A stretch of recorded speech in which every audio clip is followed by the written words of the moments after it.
Ngayon alam ko na ng pera pala ay walang halaga kapag nagastos mo na.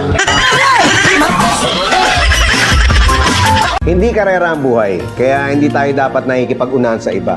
Kung lagi nating ikukumpara yung mga sarili natin sa mga taong nakakalamang sa atin, ay hindi tayo magiging masaya. May nagsabi nga na ang pinakamayamang tao daw sa mundo ay hindi may pinakamaraming pera at ari-arian, kundi yung taong kontento na sa mga bagay na meron siya.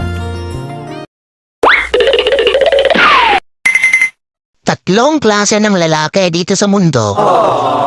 Lasinggero, babaero, sabumero.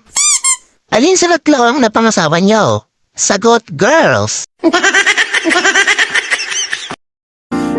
It's enough for this restless warrior just to be with you. Can you feel the love tonight? Dati, plano kong mag-ipon. Ngayon, naipon na yung plano ko.